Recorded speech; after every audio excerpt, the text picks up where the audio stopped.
Hello, everyone. Welcome to day 29. It's day 29 already, and this is the Gospel according to Child Protection and Safeguarding. How are you? Do you know where your children are? Do you know what your children are doing? And most importantly, are you aware that your behavior and your lifestyle affects your children? As always, we will be starting with a quote.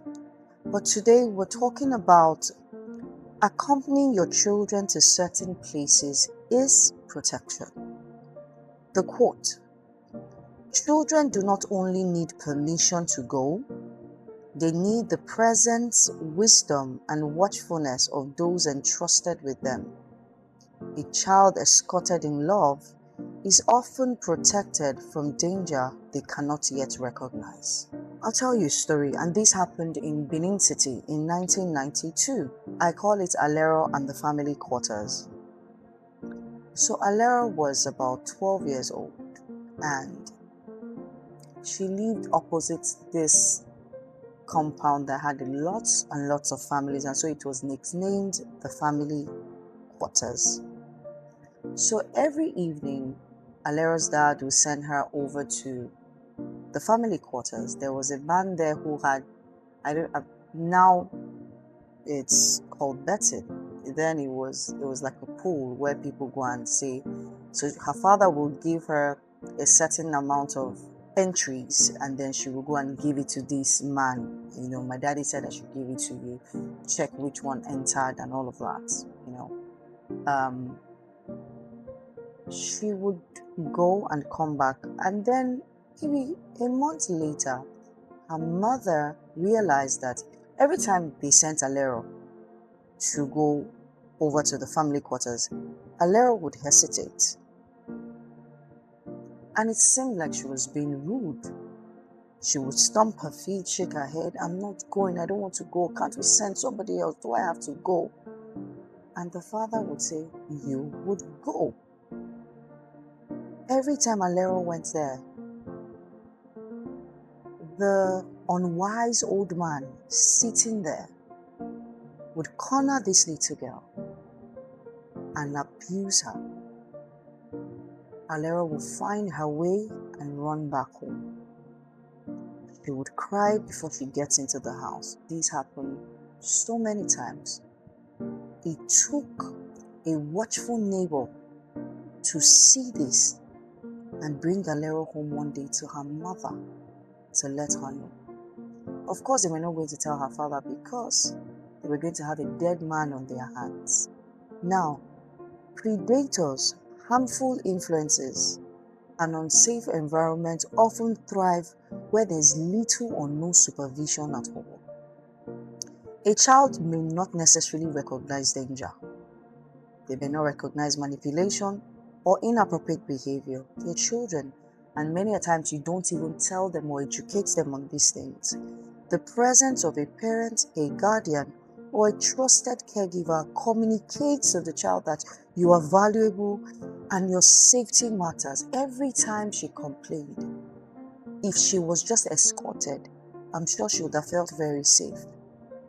I'll tell you the story of another girl. Her name is Ufoma, and a guy they popularly call Uncle Isa. Now, they were playing outside. It was a rainy day, and this also happened in 1998 in Benin City. They were playing outside. It was raining. There were puddles of water. You know how children can be screaming. People are playing balls. People are riding their bicycles. Everybody was just playing. Now, Ufoma had just plucked lots of guava, and so she was sharing for her friends. And then, you know how children can get, so she took the very ripe one and stoned one of her friends. Unfortunately for her, this guava landed on Uncle Isa's head.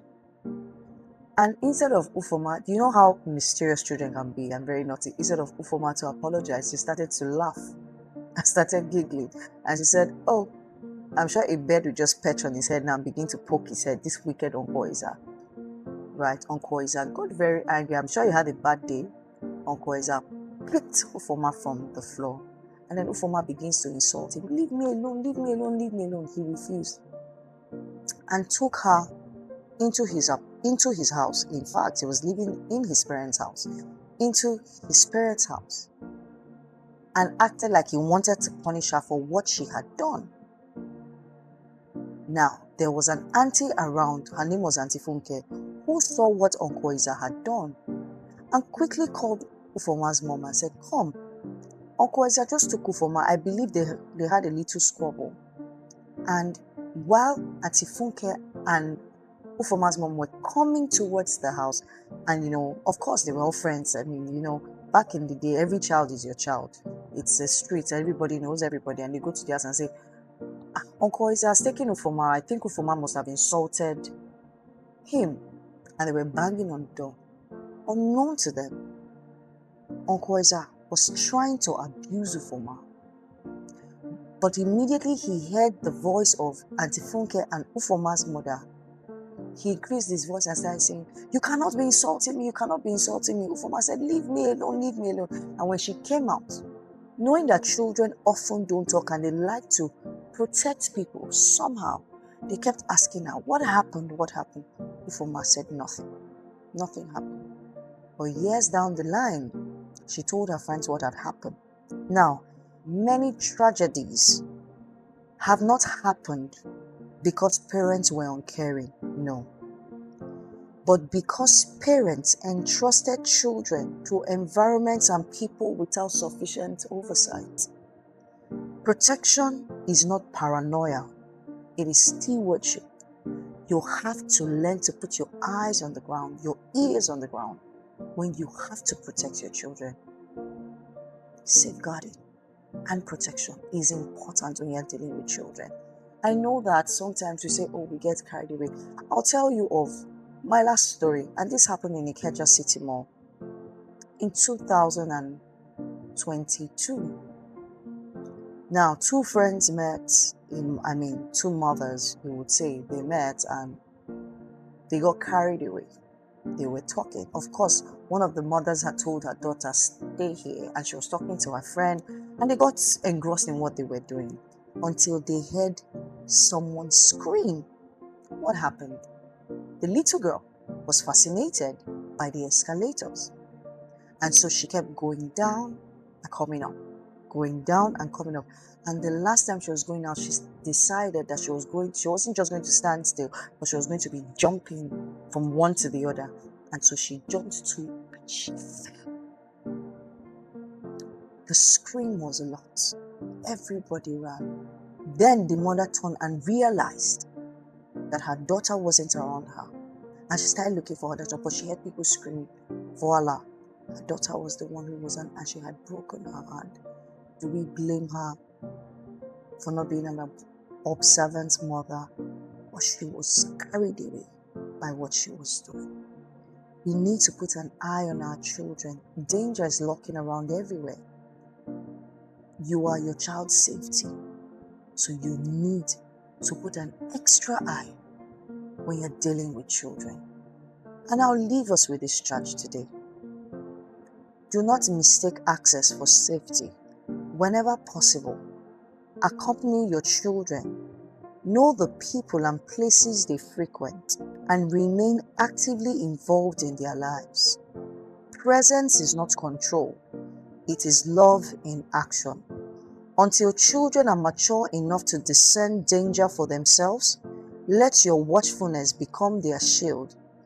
A village may help raise a child, but wise caregivers choose the village and walk alongside the child through it. Through careful supervision, education, and empowerment, we can create a safe environment where our children can thrive and grow free from the shadows of fear and danger.